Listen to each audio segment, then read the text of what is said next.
Muy buenos días, querida Iglesia de la Alianza Cristiana y Misionera de todo el Ecuador.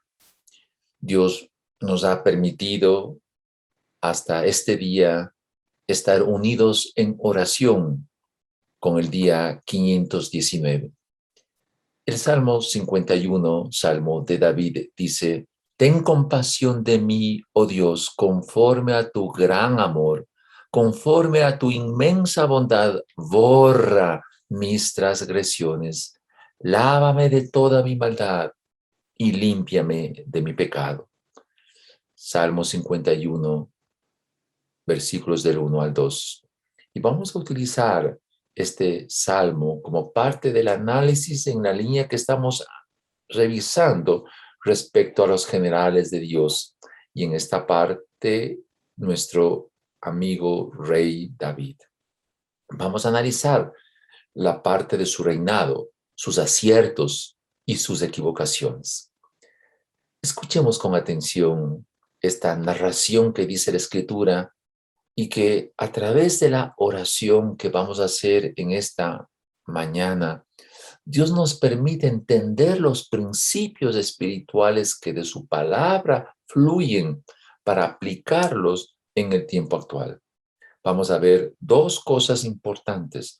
La una, lo que es la adoración genuina a Dios. Y en estos tiempos puede haber luces, brillos, sonido, músicos, pero no haber adoración.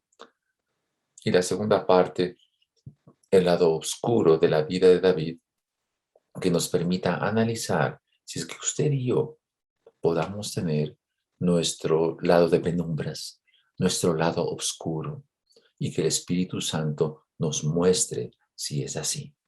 Con reverencia vamos a entrar en un tiempo de oración para que el Espíritu Santo nos guíe en este momento especial. Señor, oh Dios, como este salmo lo ha mencionado, ten compasión de mí, oh Dios, conforme a tu gran amor, conforme a tu inmensa bondad, borra mis transgresiones, lávame de mi maldad y limpia mi pecado. Con esta introducción, oh Dios, clamamos a ti para que a través de la revelación de tu palabra, tú puedas mostrar a la Iglesia de la Alianza Cristiana Misionera en todas las provincias del país, en cada iglesia local, que este tiempo de oración tú estás permitiendo, Señor, que tu Espíritu Santo nos guíe a tomar decisiones saludables y a aprender de la historia, de los aciertos, de las equivocaciones que tuvo nuestro general David. Espíritu Santo, toma control de esta reunión. Te lo pedimos en el nombre de Jesús. Amén. Amén. Analicemos un poco la historia del rey David durante su periodo después de la muerte de Saúl. Dice la escritura que después de la muerte del rey Saúl y de su hijo Jonatán, David consultó a Dios y viajó con toda su familia y soldados a Hebrón. Y ahí la tribu de Judá lo ungieron como rey. Y dice la historia que gobernó ahí a la edad de los 30 años durante 7 años y 6 meses. Así nos narra la escritura. En este proceso que vivió David, se inició la guerra entre la casa de Saúl y la casa de David. Y después del asesinato de Isboset por parte de Recab y Baán, cuyas vidas fueron quitadas por haber dado muerte al hijo de Saúl, David fue proclamado rey de todo Israel y gobernó 33 años en Jerusalén, tanto para Israel y para Judá. En resumen, dice la escritura que David gobernó tanto en la ciudad de Jerusalén como en la ciudad de Hebrón 40 años. David emprendió campañas militares para afianzar su gobierno porque Dios estaba con él. Y este significado de que Dios estaba con él va a ser muy importante que lo entendamos usted y yo. ¿Cómo garantizar, cómo demostrar que Dios está con nosotros? ¿Qué evidencia tenemos nosotros en el tiempo actual para que Dios esté con nosotros. Es lo que vamos a analizar. En el caso de David sucedieron algunas cosas. David tomó la fortaleza de Sión y luego se convirtió en la ciudad de David, como menciona 2 de Samuel, capítulo 5, los versículos del 6 al 10. David construyó su palacio con madera de cedro, usando carpinteros y usando los canteros que envió el rey Hiram, rey de Tiro, como dice 2 de Samuel, capítulo 5, los versículos del 11 al 12. David, y narra así la historia, tomó varias mujeres como esposas, tenía concubinas y se llenó de hijos. David derrotó a los filisteos desde Gabaón hasta Geser, ciudades de Israel que estaban en manos de los filisteos. Dios puso el temor a David sobre todas las naciones de ese entonces. ¿Cuál era el sentir del corazón de David? David quería reinar en Israel, sí, pero su corazón tenía esta fuerza de parte de Dios que David quería gobernar a Israel con la presencia de Dios. Durante el periodo del reinado de Saúl, el arca del pacto había estado en lugar de los filisteos y la relación entre Dios y el gobierno del rey Saúl era distante y David no quería que eso ocurra. David deseaba con todo su corazón que la presencia del Señor esté gobernando juntamente con él en Israel.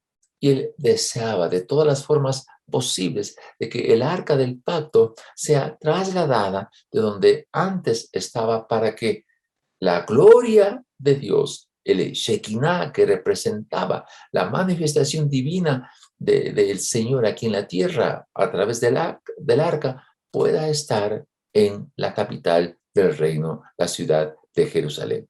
Y él deseaba de todo corazón trasladar el arca. Y aquí vamos a ver lo que significa una adoración genuina y el significado de lo que es adorarle a Dios y percibir el peso de su presencia. Primera de Crónicas, el capítulo 13, narra el primer intento que tuvo David de llevar el arca del pacto y falló. Analicemos los elementos que sucedieron en ese entonces.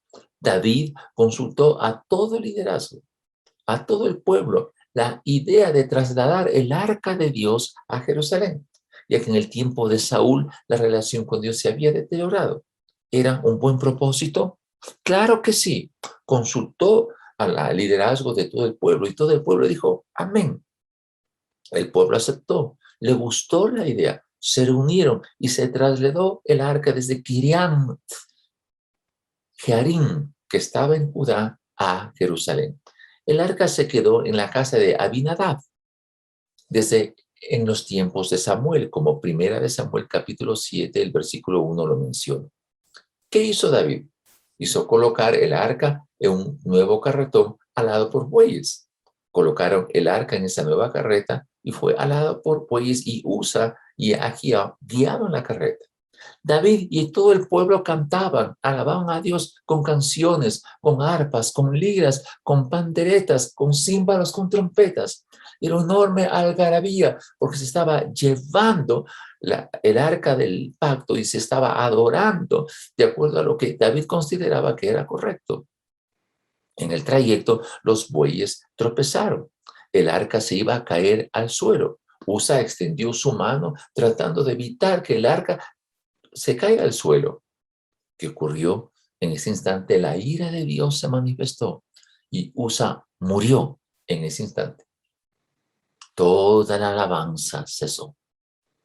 David se molestó y a su vez tuvo temor de Dios. El arca se quedó en la casa de Obed-Edom y Dios bendijo esa casa en todo. ¿Qué pasó? ¿Qué estuvo mal? ¿Cuál fue el problema? Y aquí surge un principio que anhelo que usted y yo podamos entender.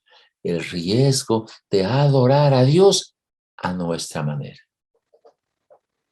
¿Qué pasó en el proceso?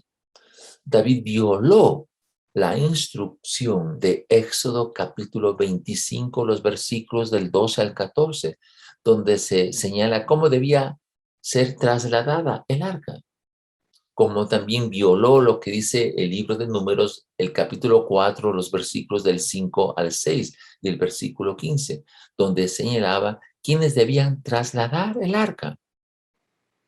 Usa mostró falta de reverencia al trasladar el arca de la manera que lo hizo. Dios mostró al pueblo que la santidad de Dios no es negociable ni en el tiempo de David ni en el tiempo actual.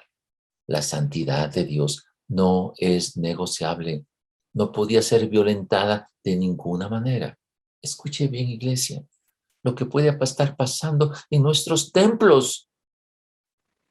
Puede haber músicos como había en ese entonces, había canciones, había instrumentos musicales, había arpas, liras, panderetas, címbalos, trompetas, pero no había adoración. Había una congregación, había unidad de propósito, pero no había adoración genuina a Dios. Había una buena intención, actitudes adecuadas, pero no había una adoración genuina a Dios. El arca de Dios se quedó en la casa de Obed-Edom y su casa prosperó en todo. ¿Podemos imaginarnos lo que pasó? De pronto la algarabía, la música, los instrumentos, la danza cesó. Las voces se callaron. Y en un abrir y cerrar de ojos, la danza de alegría que todo el pueblo lo estaba en ese momento viviendo, se transformó en una marcha fúnebre. ¿Qué aplicación nos da? Iglesia de la Alianza Cristiana Misionera. La genuina adoración a Dios se centra en la naturaleza de lo que Dios es, en lo que Él es, no en lo que somos nosotros. Muchas veces en nuestras iglesias escuchamos gente que viene y dice, me gustó la alabanza o no me gustó la alabanza, porque estaban observando a quien estaba dirigiendo la alabanza. Estuvo bonita la alabanza, se suele decir, ¿verdad? Y hay una enorme confusión. No es cuestión que haya buenos instrumentos musicales. No es cuestión que haya buenas voces. No es cuestión que haya una congregación numerosa como había en el tiempo de David. Nosotros no podemos adorar a Dios a nuestra manera. Tenemos que adorar a Dios a la manera de Él. No es la música, no son los instrumentos, no son las voces, es a la manera de Dios. Caso contrario, si no es así, la alabanza, entre comillas, que nosotros creemos que lo estamos ofreciendo a Dios, se puede convertir en una marcha fúnebre. Necesitamos entender lo que es la esencia de lo que Dios es.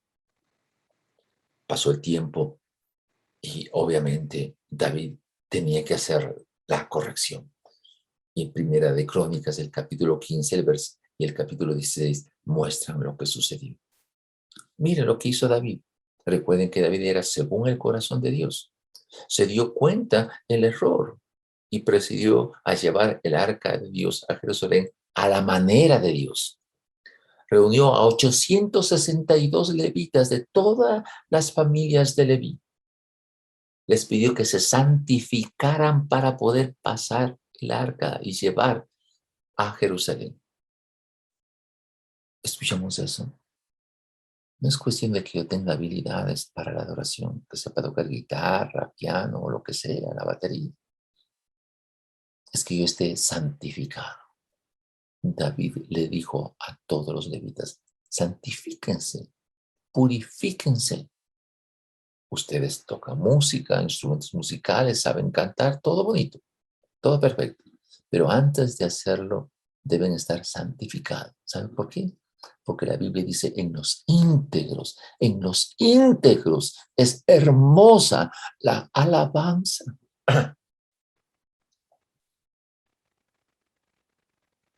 ¿Qué mira Dios cuando se le alaba? El corazón, su corazón, el mío. Y que nuestro corazón esté íntegro, sin huecos. Y un corazón sin huecos es hermosa la alabanza. El arca fue llevada, cargada sobre los hombros de los levitas, conforme a lo que decía la palabra de Dios. Pidió a los levitas que se designen cantores y personas que toquen los instrumentos separados por grupos. Un grupo tocaba los címbalos de bronce, otro grupo tocaba las arpas, otro grupo tocaba las liras. Pero las trompetas debían ser tocadas solamente por los sacerdotes, como dice en Números capítulo 10 del versículo 8. David y los ancianos y los jefes militares y el pueblo con regocijo cantaron alabanzas a Dios. Noten, había músicos la primera vez, igual ahora. Habían cantores antes, igual ahora. Pero ahora se estaba haciendo a la manera de Dios. Dejaron el arca en el lugar donde David había preparado. Sí, David ordenó cantar parte de los salmos, el número 105, los versículos del 1 al 15, el salmo 26, los versículos del 1 al 13, el salmo 106, el versículo 1, 47, 48, que se lo refleja en el capítulo 16 de Primera de Crónicas. ¿Qué habla el capítulo 16 de Primera de Crónicas? Habla sobre la invitación a adorar a Dios, de lo que es la salvación que da Dios, de lo que es la presentación del sacrificio, de lo que significa las bendiciones de la gente que participa y de la exhortación que se debe hacer al pueblo durante el periodo de adoración. ¿Escucharon, mis hermanos? ¿Cuántas veces puede haber en nuestros templos sonido, música, luces, esplendor, pero no hay adoración? La adoración está en hacer a la manera de Dios. Partes de esos versículos, dice el texto bíblico de Primera de Crónicas, del capítulo 16, den gracias al Señor, invoquen su nombre, den a conocer los pueblos sus hazañas. Esto es hermoso. ¿Cuál es el principio? Yo debo dar gracias a Dios, invocar su nombre y dar a conocer entre los pueblos sus hazañas. ¿Quiere decir esto que yo tenga que cantar alabanzas todo las 24 horas del día? No. ¿Cómo adoro a Dios? Contando a la gente que me rodea las hazañas que ha hecho Dios conmigo.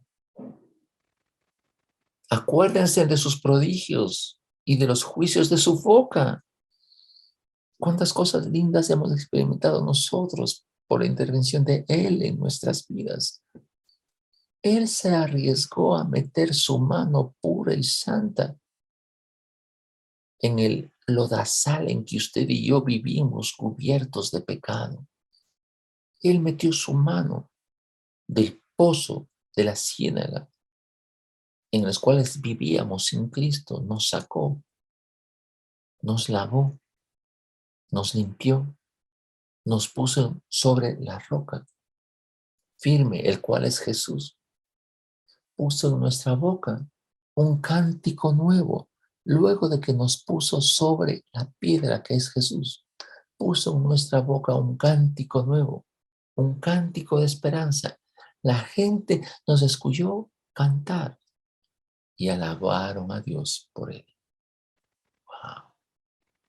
En los íntegros es hermosa la alabanza. Den al Señor gloria debida a su nombre, traigan ofrenda y vengan a su presencia. La adoración se debe convertir en un hambre desesperada, como el ciervo brama por las corrientes de las aguas. Así clama Oh Dios, el alma mía, mi alma tiene sed de ti, del Dios vivo, del Dios verdadero. Den, Señor, gloria debido a su nombre. Traigan ofrenda, vengan a su presencia. La adoración genuina es tener conciencia de la presencia de Dios. ¿Sabe por qué? Porque parte de los versículos de este capítulo 16 de Primera de Crónicas dice, sálvanos, oh Dios, adoren al Señor en hermosura de su santidad. Wow. Si yo estuviese sucio, qué locura sería la mía, que en esa condición de estar sucio, hecho, lleno de un lodazal, me cubra con una manta blanca. Mancharía, ¿verdad? Esa manta. El texto dice que yo debo adorar a Dios en la hermosura de su santidad. Si Él tiene una santidad que genera belleza, yo no la puedo arruinar con mis vestimentas sucias por el pecado.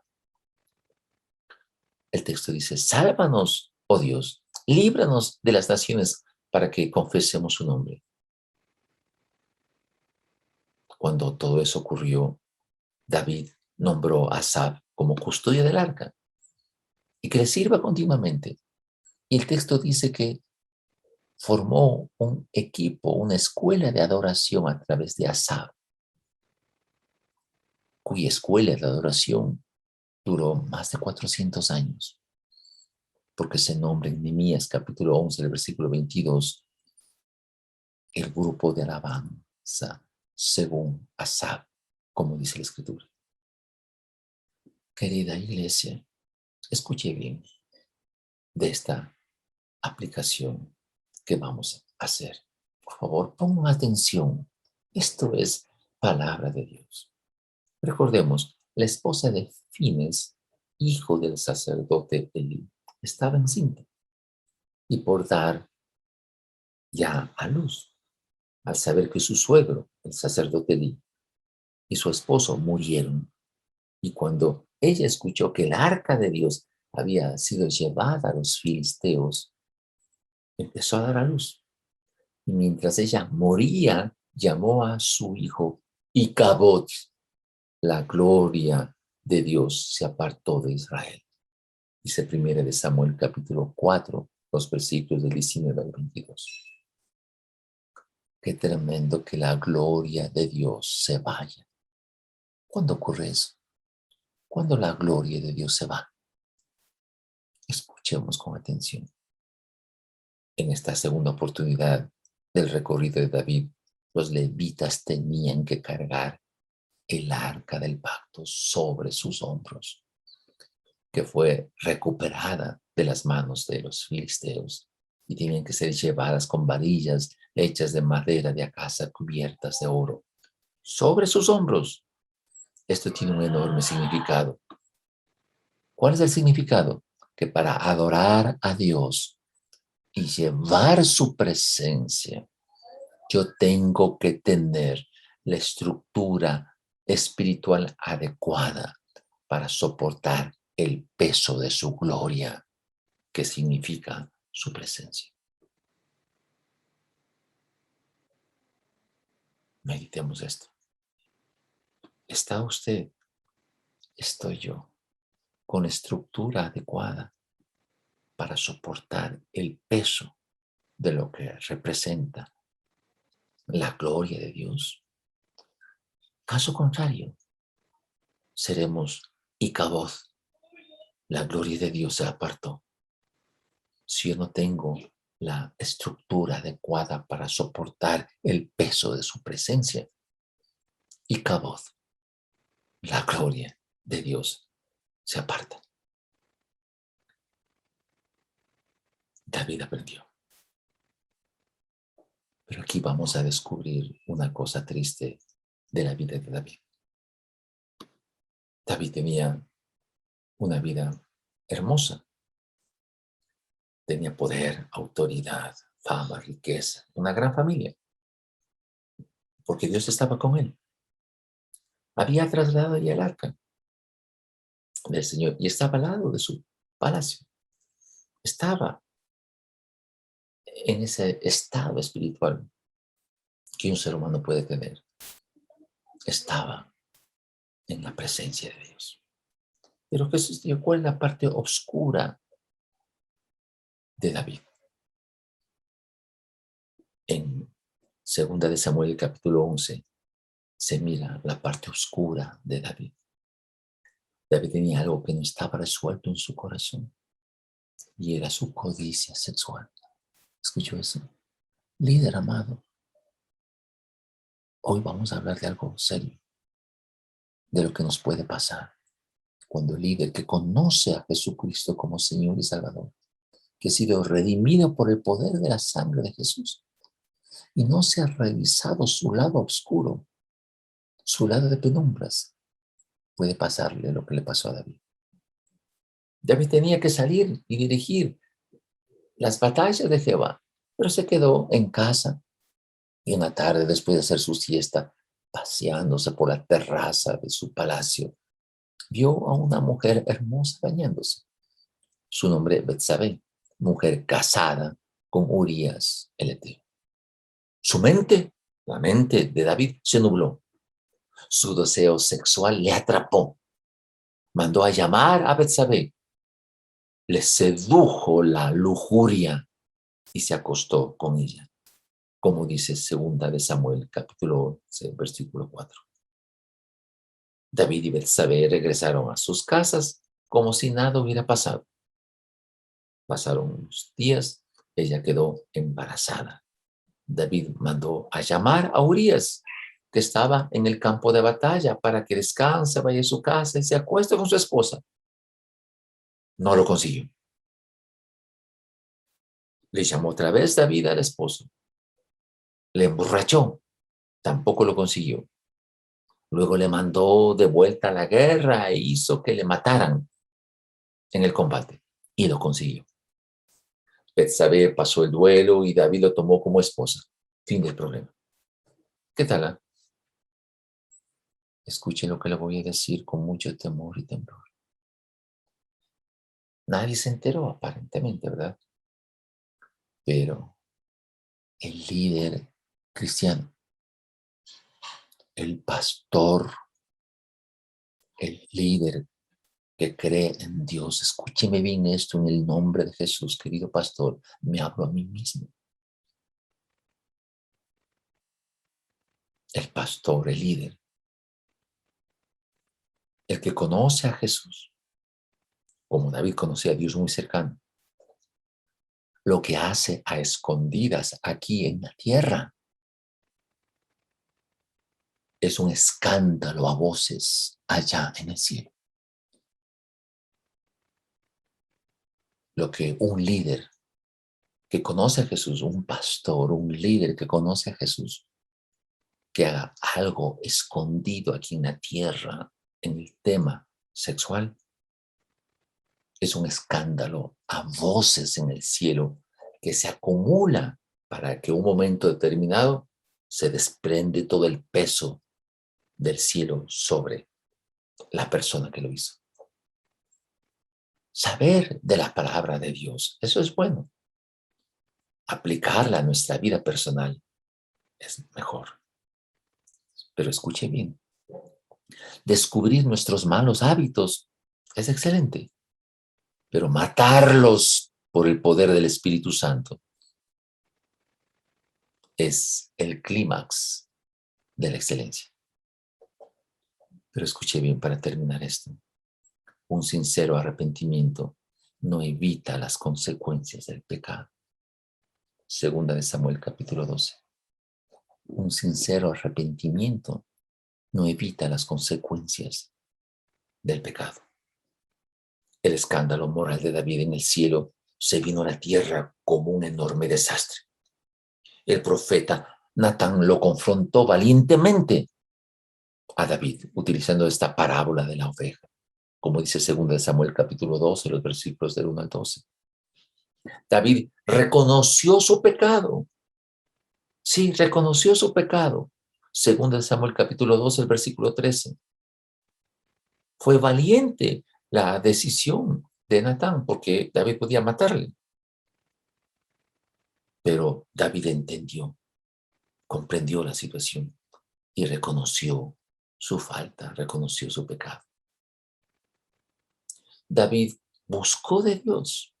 Y el Salmo 51, los versículos del 1 al 12, él lo explica con profundo dolor, lo que él sentía. No perdió la salvación, pero sí el gozo de la misma. Pero escuche bien, quiero repetir esto. Yo puedo como líder ser perdonado por Dios, pero eso no implica que me pase factura. El pecado sexual, hermano, amigo de la iglesia, de la Alianza Cristiana Misionera, el pecado sexual para un líder, para un pastor, siempre le pasará factura.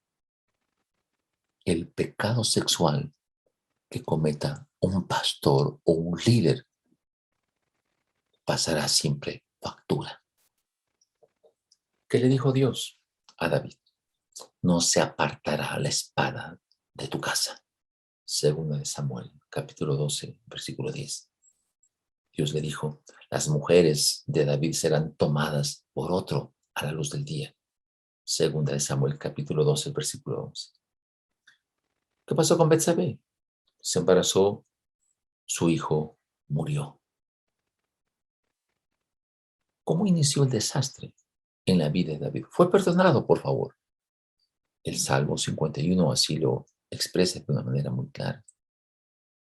El Salmo 32 refleja que David supo que Dios le había perdonado. Salmo 51 pidió perdón de una manera hermosa y profunda. Salmo 32, su pecado fue perdonado por Dios. Pero no significa esto que David no tenía que pagar el efecto de su pecado. El hijo que tuvo con Betsabé murió. Amón, hijo de David, violó a su hermana Tamar. Segunda de Samuel capítulo 13, versículo 4. Absalón, hijo de David, mandó a matar a su hermano Amón. Absalón se rebeló contra su padre y David le hizo huir del palacio. Absalón se rebeló contra su padre y lo hizo huir del palacio. Escuche bien, Absalón tuvo relaciones sexuales con las concubinas de David en la terraza de su palacio, como dice 2 Samuel, capítulo 16, del versículo 22. Joab, el general de los ejércitos de David, mató a Absalón. 2 Samuel, capítulo 18, versículo 14. ¿Sabe cómo terminó casi sus días David? David se equivocó en realizar un censo en Israel por seducción de Satanás. Como dice Segunda de Crónicas, capítulo 21. Y como consecuencia de ellos murieron por una peste en Israel 70,000 hombres. Querida iglesia, no hay mejor dicha contra el pecado de saber que Dios me ha perdonado.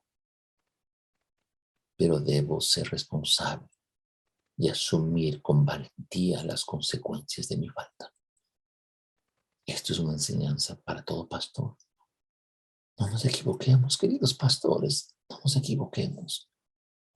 Sin pureza sexual no podemos ejercer un ministerio pastoral,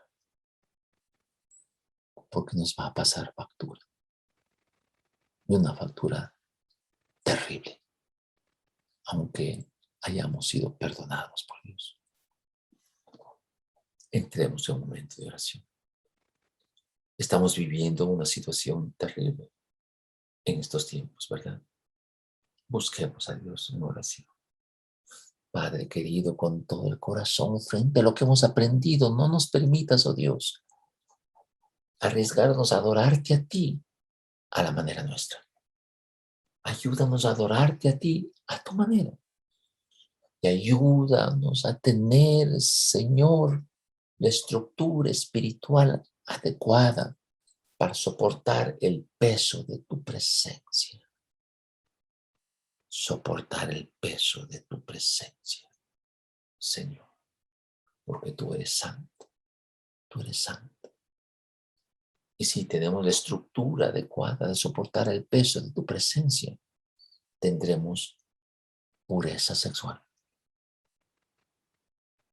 Señor, en el nombre de Jesús, no nos permitas fallar como falló David, que tenía varias esposas, pero, Señor, el placer ilícito atravesó su corazón, le sedujo, le engañó y perdió sus valores y entregó la voluntad a su deseo sexual. Y el efecto fue un desastre. No permitas que eso ocurra en nuestras vidas, Señor. No permitas que eso ocurra. Danos sensibilidad espiritual para percibir siempre, el tener la conciencia de percibir tu presencia, Señor. Y ayúdanos también a mirar lo que en el mundo sucede. Oramos a Dios por Haití, por este terremoto terrible de 7.2 grados que sacudió el país días atrás. Ya los fallecidos ascienden a 1,297. Y cuántas pérdidas cuantiosas se ha podido escuchar. Oh Dios, hemos escuchado países como Turquía y Perú que han sufrido incendios forestales en estos días. Señor, por los misioneros que están ubicados en diferentes lugares del mundo, protégeles en el nombre de Jesús para que no sean infectados de este virus y puedan ser agentes de paz, que encuentren ellos una casa de paz. Señor, te pedimos por la situación tan triste que vive Afganistán, luego de que los talibanes tomaron el control del palacio presidencial en Kabul. Dios mío, en el nombre de Jesús, no permitas que la gente sufra. Qué triste es ver que la gente caía de los aviones en su intención de escapar de la nación. Señor, ten misericordia. Ten misericordia, Señor. Señor, que se desarrolle la productividad en nuestro país. Que suban las exportaciones, Señor. Ayuda, Señor, a que continúen creciendo, Señor, nuestra economía de las familias ecuatorianas. Gracias por las cosas que tú vas a hacer en el nombre de Jesús.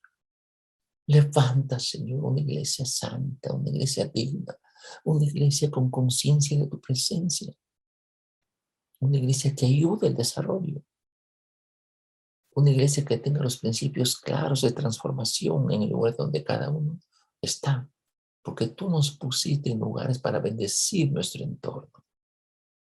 Bendice, Señor, a cada persona de la iglesia de la Alianza Cristiana Misionera. Y que en el lugar donde tú has puesto a cada miembro de la iglesia, cada esa persona, hombre y mujer, sea un factor de bendición. Te alabamos, Señor, con todo el corazón. Gracias por las cosas que tú vas a hacer. En el nombre de Jesús. Amén y amén. Dios les bendiga. Dios les bendiga.